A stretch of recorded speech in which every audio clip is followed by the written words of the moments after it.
ये दिमागी नक्सल मौके की तलाश में है, हिंसा अराजकता के वो रास्ते खोज रहे हैं, समाज को गलत राह पर घसीटने के लिए भांति भांति के दांव कर रहे हैं। याद है ना पीएम मोदी के ये शब्द दिमागी नक्सल। खूब हंगामा हुआ है लाल किला की प्राचीर से प्रधानमंत्री नरेंद्र मोदी द्वारा कहे गए इन शब्दों पर। जब पीएम मोदी ने दिमागी नक्सल कहा तो देश के राजनीतिक गलियारों में भूचाल आ गया। विरोधी जैसे बौखला गए, बहसें छिड़ गईं और हंगामा शुरू हो गया। लेकिन क्या किसी ने ये जानने का प्रयास किया कि आखिर पीएम मोदी का इशारा किस तरफ था? आखिर पीएम मोदी ने दिमागी नक्सल किसके लिए कहा? आखिर इस शब्द का इस्तेमाल किन लोगों के संदर्भ में किया गया? आज जानेंगे इस दिमागी नक्सल का पूरा सच, जिसे जानकर किसी भी देशभक्त का खून खौल उठना लाजमी है। जब जंगल में बंदूक उठाने वाला हमला करता है तो देश का जवान अपनी जान पर खेलकर उसे गोली से जवाब देता है। लेकिन जब कोई शख्स कलम, इंटरनेट, कानून और अपने प्रभाव का इस्तेमाल करके उसी देशद्रोही सोच का बचाव करने लगता है तो ऐसे शख्स को ही कहते हैं दिमागी नक्सल। सुनिए बीजेपी प्रवक्ता और राज्यसभा सांसद सुधांशु त्रिवेदी से कि आखिर दिमागी नक्सल है कौन। माननीय प्रधानमंत्री जी ने जो संकेत दिया है यह बहुत सहज और स्वाभाविक है।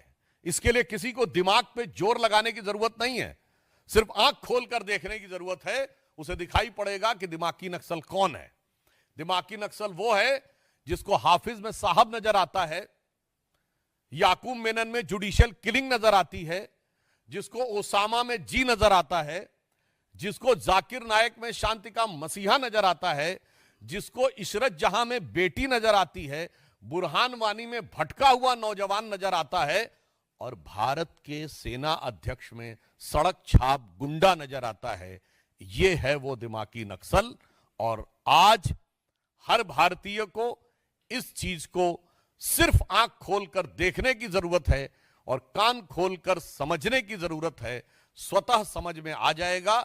और उन लोगों ने जब स्वयं स्वीकार कर लिया है तो हमें लगता है अब किसी प्रकार का कोई संदेह या किंतु परंतु किसी देशवासी के मन में नहीं रह गया है। तो सुना आपने, वो लोग जो देश के निर्दोषों की जान लेने वाले आतंकियों को भी सम्मान देते हैं, जो मुंबई बम धमाकों के गुनहगार की फांसी पर देश की सर्वोच्च अदालत के फैसले को ही कटघरे में खड़ा कर देते हैं, जो खूंखार आतंकी के नाम के आगे जी लगाते हैं और जरा भी नहीं झिझकते, जिन्हें भगोड़े जाकिर नाइक में शांति का मसीहा दिखाई देता है, ऐसे ही लोगों को प्रधानमंत्री नरेंद्र मोदी ने दिमागी नक्सल कहा है। सोचिए ना, लाल किले की प्राचीर से बोला गया एक एक शब्द देश की नीति, नियत और भावी दिशा को तय करता है।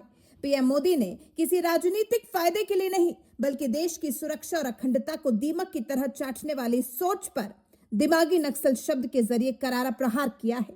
यह प्रहार जरूरी भी था क्योंकि ये दिमागी नक्सलवाद हथियार या बंदूक वाले नक्सलवाद से भी ज्यादा खतरनाक है। बंदूक से लड़ रहा दुश्मन सामने दिखता है, उस पर निशाना साधा जा सकता है, लेकिन दिमागी नक्सल अभिव्यक्ति की आजादी का नकाब पहनकर घूमता है। ये हमारे देश के युवाओं के दिमाग में जहर घोलते हैं, हमारी सेना के शौर्य पर सवाल उठाते हैं और आतंकियों के लिए रात के 12 बजे भी अदालतों के दरवाजे खटखटाते हैं। तभी तो सवाल है कि आखिर कब तक ये देश ऐसे दोहरे मापदंडों को बर्दाश्त करेगा?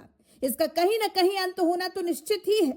इसके खिलाफ आवाज उठाना भी जरूरी है। जब देश का कोई वीर जवान सीमा पर देश की रक्षा करते हुए शहीद होता है तब इन दिमागी नक्सलियों के मुंह से एक शब्द नहीं निकलता, लेकिन जैसे ही सेना या पुलिस किसी खूंखार आतंकी का खात्मा करती है तो ये पूरी की पूरी जमात अपने कलम लेकर बाहर निकल आती है और लग जाती है अपना प्रोपेगेंडा फैलाने। ये लोग तब मानव अधिकारों का ढोल पीटने से बाज ही नहीं आते। दरअसल पीएम मोदी का दिमागी नक्सल शब्द का प्रयोग इस देशद्रोही इकोसिस्टम पर एक बहुत बड़ी सर्जिकल स्ट्राइक है। ये देश के हर एक नागरिक को जागरूक करने का आह्वान है कि हम अपने असली दुश्मन को पहचानें, चाहे वो सूट बूट पहनकर हमारे बीच रहकर देश विरोधी नैरेटिव सेट करने वाले नेता या आम जन ही क्यों ना हो। आज का भारत बदल चुका है। अब ये देश न सिर्फ अपने दुश्मनों को पहचानता है बल्कि उनके मददगारों को भी बेनकाब करना जानता है।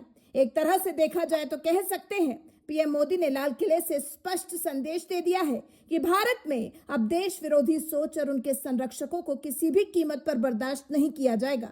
वैसे क्या आप भी मानते हैं कि देश की सुरक्षा के लिए इस दिमागी नक्सलवाद का खत्म होना बेहद जरूरी है? अपनी राय कमेंट सेक्शन में हमारे साथ जरूर साझा करें और अगर हमारे विचारों से आप भी सहमत हों तो वीडियो को लाइक कर चैनल को सब्सक्राइब कर बेल आइकन दबाना बिल्कुल ना भूलें।